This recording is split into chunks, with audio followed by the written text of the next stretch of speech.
Yeah. What up, wrestling fans and YouTubers? That's Deuce the Name. Talking Wrestling is the game. Been a while since I did a video. I know last week was pretty busy. I worked a lot. Don't worry though. Have no fear. This week, I don't care how much I'm working. Gonna get these videos out to you. Last night, Monday Night Raw opens with Stephanie and Mick addressing the entire Raw roster. Survivor Series week is upon us this Sunday, so Steph and Mick make some pretty interesting matches last night. They broke down their team of 5 men and 5 women and their tag teams, and they put them all on the same team. Like we had Strowman and Y2J and Rollins against the New Day. The New Day, who is already an established team, they get along. They have no rifts, no problems between each other. Jericho, Rollins, and Strowman, however, do. So it was a pretty good pairing, pretty good matches last night. Not the most exciting Raw, but good matches. Let's jump right into it. Kevin Owens and Roman Reigns get teamed up last night to take on Sheamus and Cesaro. And for the first time ever, Sheamus and Cesaro went into a tag team match with an advantage because they were already a tag team. You see, Stephanie and Mick made these matches because she wanted to see if their team could get along. Now, Reigns and Owens, while not a cohesive unit, they got along enough to win the match. There was at one point where I thought Owens would go and punch Reigns in the face, or vice versa. Reigns would go punch Owens, but that didn't happen. And they won the match. So looks like Stephanie had the right idea putting Owens and Reigns together to see if they could get along. And although they couldn't get along great, they did pick up the W against Sheamus and Cesaro. Next up, we had Sami Zayn against Bo Dallas. Sami Zayn, as you know, will be challenging Dolph Ziggler for the WWE Intercontinental title, which is on SmackDown. And if Sami Zayn wins, he brings that belt home to Raw. I don't see that happening. Bo Dallas gets his ass kicked. He had a lot of momentum. Sami Zayn had 0 momentum. Now Sami Zayn has all the momentum, and Bo Dallas is back to, well, people are wondering what's going to happen with Bo Dallas now. Then we had that 6-man with the New Day against Y2J, Braun Strowman, and Seth Rollins. The match itself was underwhelming, but Braun Strowman himself is a monster. Dude is like 7 feet tall, 340 pounds, solid muscle. He is a monster, and they've made him look like a monster. The unlikely trio gets the victory in this match when Jericho takes advantage of Kofi and Big E being outside and tags in Strowman on a blind tag and whips Xavier Woods into Strowman, who gives him the British Bulldog running power slam and gets the 1, 2, 3. They look like a cohesive unit, even with Seth Rollins there. But in the end, Seth Rollins pedigrees Y2J. I knew that was going to happen. And Strowman just gives him a look of, man, who cares? They all leave. Raw continues. Charlotte, the women's champ, and Sasha Banks teamed up to face Alicia Fox and Nia Jax.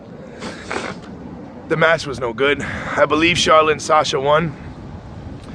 They can't get along. I think SmackDown's women will get along, with the exception of Becky Lynch and Alexa Bliss, because their feud is just so fresh right now. But I'm looking forward to it. And after this video, my next video is going to be the video about that State of the WWE Universe address that was on the network last night after Raw. What a fucking shit show that was. But wait for it. We'll get there. Sin Cara challenged Brian Kendrick last night because at Survivor Series, Brian Kendrick is putting the Cruiserweight title and the entire Cruiserweight division on the line against SmackDown's Kalisto, who I was surprised wasn't drafted to Raw for the Cruiserweight division, but that didn't happen. So Brian Kendrick beats Sin Cara, but that's interesting, man, because if Kalisto wins, the Cruiserweight division winds up on SmackDown, and everybody's wanted that from the start anyway. So I'm curious to see where they go with that. Then we had Gallows and Anderson team up with Enzo and Cass to take on the Shining Stars, R-Truth, and Goldust in a match that I expected to have the club brawling with Enzo and Cass by the end. They did not. They worked together. They wore the teams down. It looked like the Shining Stars and R-Truth and Goldust couldn't get along. They didn't get along, and it cost them the match. In the end, The club hits the Magic Killer. We think they're gonna tag Enzo to go up for the bada boom, bada bing, whatever the move is, or the bada boom shakalaka. But they don't, they just pick up the victory. 1, 2, 3, why not? Good for the club getting the W here. Goldberg and Lesnar went face to face last night. They were pumping this up like it was gonna be a brawl between the two. We might actually see some physical contact. We got none. They had about 12 security guards lined up in the ring, half facing Brock, the other half facing Lesnar.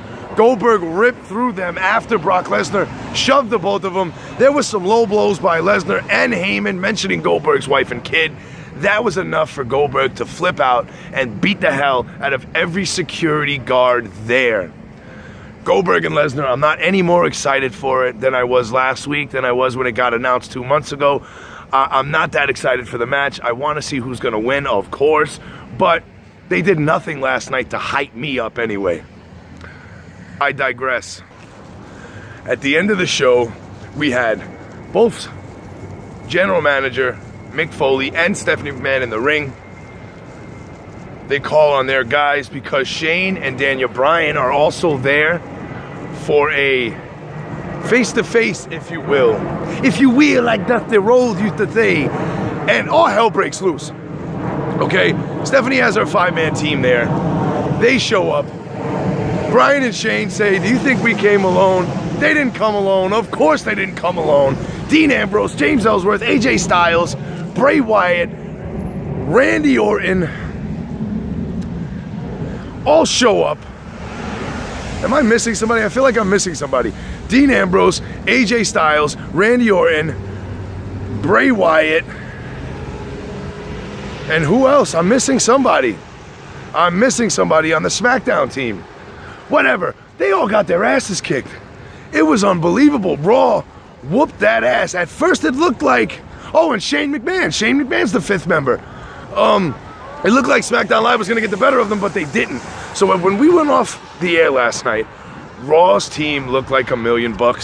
They got the better of the SmackDown Live team, and there was almost nothing could be done to change that fact. But I think we're going to see the same thing tonight. I don't think it's going to be any different. So Raw last night, it was okay. It wasn't as breathtaking for a go-home show, especially coming towards Survivor Series. But big things would happen after Raw went off the air.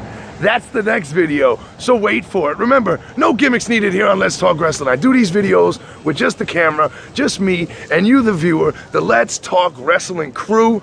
My peoples, I appreciate you. Don't forget to like, share, subscribe, click that thumbs up button, and comment what you thought of Raw last night. And don't ever forget to tell a friend about Let's Talk Wrestling.